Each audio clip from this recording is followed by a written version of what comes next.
We'll start with an important question. We live in very interesting times at the moment. With your experience in international relations, is the relationship between China and Australia getting worse, or can it recover? I'm afraid the relationship with China is about as bad as I can remember. And there's not much sign of it recovering at the moment. There's a number of reasons for it. I mean, partly it's a matter of concern, China's behaviour, which has really been more authoritarian internally, as you're acutely aware, in Hong Kong, and certainly has been much more assertive, aggressive, in fact, internationally, not doing China's soft power reputation any good at all. South China Sea, incursion into the India border, most recent examples of that. But it's not been without provocation on the Australian side. Our rhetoric has escalated. I think beyond endurance, some aspects of Australian governmental behaviour have been unquestionably provocative. Malcolm Turnbull's famous reference 3 years ago to Australia's need to stand up, using the Maoist invocation in rather poor Mandarin, to foreign influence hasn't been forgotten in Beijing. And of course, our call for an inquiry into COVID, while perfectly justified, that there be a lessons learned exercise, was, I think, not unreasonably seen as provocative, because it was singling out China and engaging in a sort of blame game. So a lot of problems on both sides, and it's very important for both sides, I think, to find a way out of the hole and to stop digging. Do you think things will, is there anything Australia or China can do to improve relations? I think a number of things. On the Chinese side, certainly they have to realise, Beijing has to realise, that it's not doing its international reputation any good at all with this combination of overreach externally and internally, and the wolf warrior diplomacy that's going with it.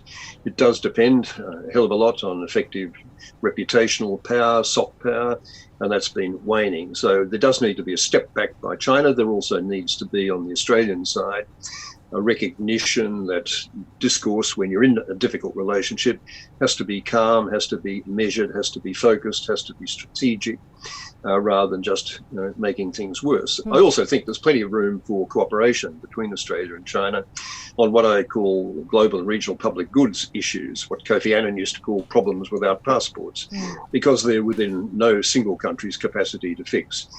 I'm talking obviously about climate change, about response to pandemics, if we can do better in the future. I'm talking about arms control, talking about UN peacekeeping, talking about population movements, piracy, terrorism, things of that kind. Lots and lots of scope for effective cooperation between China and Australia on those fronts, which get us out of the argument that it's all about either geostrategic relationship or all about economics.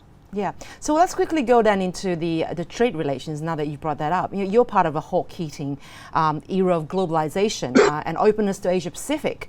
How do you see Australia's openness to the region in coming years? And will trade get better or get worse? Will we decouple from China maybe? Look, I think Australia has got it that our future lies with our geography, not with our history. That was the mantra of the Hawke-Keating government that I served in. And I think overwhelmingly the Australian population and governments generally do get it. Unquestionably, our economic future is with China and the wider region. We have to recognise that and work within that framework. There's a huge degree of mutual dependence between Australia and China on our natural resources, particularly iron ore. Both countries have a degree of scope for diversification, but not certainly in the short term.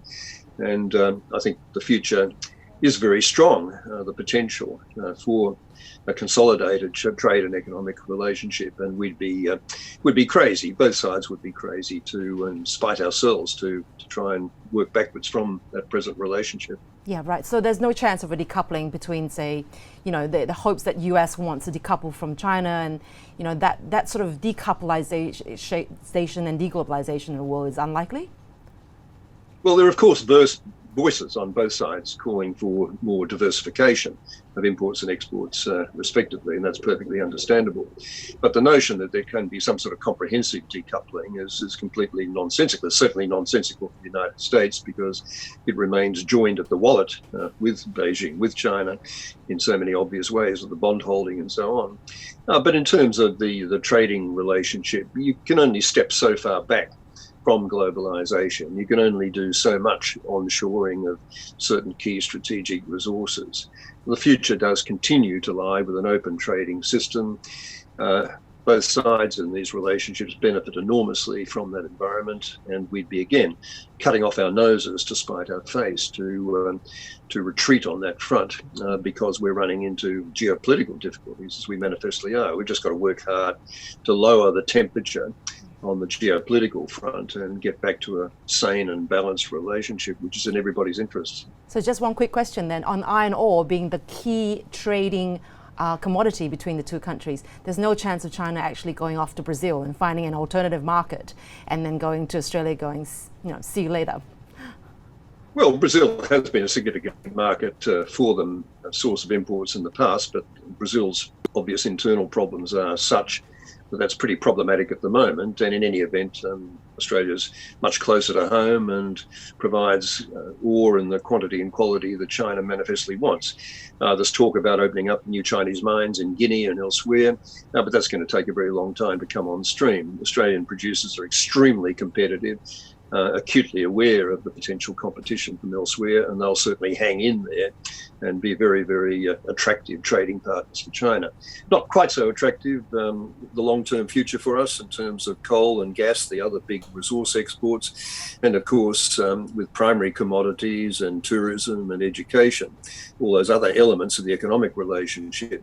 They're certainly more problematic. The taps can be turned off without too much pain for China, but a lot of pain for us. So that's one of the reasons we have to be extremely careful in the way in which we express ourselves in this relationship. It does not mean holding back and kowtowing and just generally accepting overreach by China. Very, very important that we maintain our interests, our values, international values when it comes to expressing concern about these things, but do it in a way which is sensible. As I keep saying, do it in a way which is calm, which is measured, which is focused, which is strategic, not the sort of counterproductive uproar that we've tended to have at the moment. All right, perfect. Thank you very much, Gareth.